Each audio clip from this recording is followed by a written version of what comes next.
కర్రెగుట్టలో భారీ ఎన్కౌంటర్ జరుగుతోంది. ఎదురుకాల్పులో 8 మంది మావోయిస్టులు మృతి చెందారు.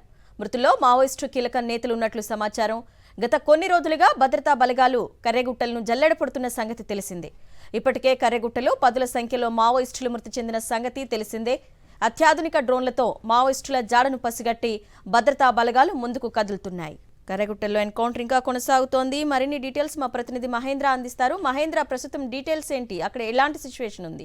అరుణ, ప్రస్తుతం కర్రెగుట్టలపై కూడా ఎన్కౌంటర్ సంబంధించి కొనసాగుతుంది. మావోయిస్టులకు జవాన్లకు మధ్య జరుగుతున్న ఎదురుకాల్పుల్లో ఇప్పటివరకు 8 మంది మావోయిస్టులు కూడా ప్రాణాలు కోల్పోయారు. అయితే అంత ముందుకు ఐఈడి సంబంధించి మందుపాత్ర వెళ్లి 5 జవాన్లకు సంబంధించి ప్రాణాలు కోల్పోయారు. ఇది కూడా పక్క ప్లాన్ ప్రకారం కూడా మావోయిస్టులు ఈ మందుపాత్ర సంబంధించి ఐఈడి పేల్చినట్లు కూడా తెలుస్తుంది. అయితే పేల్చిన సందర్భంలో కూడా జవాన్లకు మావోయిస్టులకు మధ్య కూడా ఎదురుకాల్పులు సంబంధించి జరిగాయి. దాదాపుగా 6 గంటల పైన కూడా ఎదురుకాల్పులు జరుగుతున్నట్లు కూడా మనకు సమాచారం వస్తుంది. అయితే ఈ చనిపోయిన మావోయిస్టులలో 2 కీలక నేతలు కూడా ఉన్నట్లు కూడా తెలుస్తుంది. ఇందులో మావోయిస్టు పార్టీ కేంద్ర కమిటీ సభ్యుడు చంద్రన్న కూడా చనిపోయినట్లు కూడా తెలుస్తుంది. దీన్ని ఇంకా అధికారికంగా ధృవీకరించాల్సి ఉంది. అదేవిధంగా స్పెషల్ జోనల్ కమిటీ సభ్యుడు బండి ప్రకాష్ కూడా చనిపోయినట్లు తెలుస్తుంది. దీనంతా అఫీషియల్ గా క్లారిటీ రావాలంటే ఇవాళ సాయంత్రం వరకు దీనికి సంబంధించి ఒక క్లారిటీ వచ్చే అవకాశాలు కనిపిస్తున్నాయి. మొత్తం అసలు ఐఈడి మందు పాత్రలో పేలిన ఘటనలో ఎంతమంది జవాన్లు చనిపోయారు, ఈ మొత్తం ఎన్కౌంటర్ లో ఎంతమంది మావోయిస్టులు చనిపోయారన్నది మాత్రం ఇంకొంత స్పష్టత రావడానికి మరో 4-5 గంటల వరకు కూడా సమయం పట్టే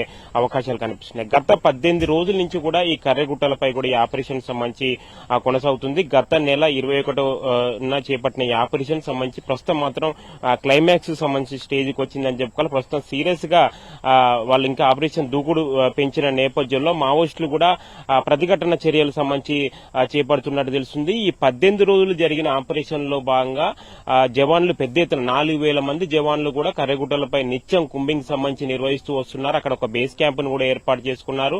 మొత్తం ఈ వరుసగా 18 రోజుల వ్యవధిలో జరిగిన ఎన్కౌంటర్ లో మొత్తం 48 మంది వరకు కూడా మావోయిస్టులు చనిపోయిన పరిస్థితి ఏర్పడింది. అయితే జవాన్ల వైపు నుంచి ఇంతవరకు ఎప్పుడు ప్రాణ నష్టం సంబంధించి ఈ 18 రోజుల్లో జరగలేదు. ఇవాళనే ఈ ప్రాణ నష్టం సంబంధించి కూడా జరిగినట్టు తెలుస్తుంది. అంటే దీన్ని బట్టి చూస్తే మావోయిస్టు పార్టీ సంబంధించి కూడా తీవ్రంగా ప్రతిఘటన చర్యలు చేపడుతున్నట్లు కూడా ఈ ఐఐడి మందు పాత్ర పేలిన ఘటన బట్టి చూస్తే తెలుస్తుంది. అయితే దీనికి సంబంధించి అంటే వాళ్ళు ఒక పకడ్బందీగా జవాన్లు సంబంధించి కూడా కుంబింగ్ నిర్వహిస్తున్నారు.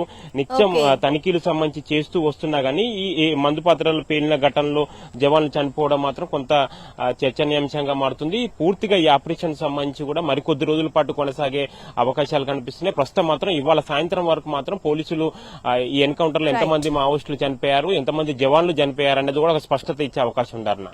Okay Mahendra, thank you.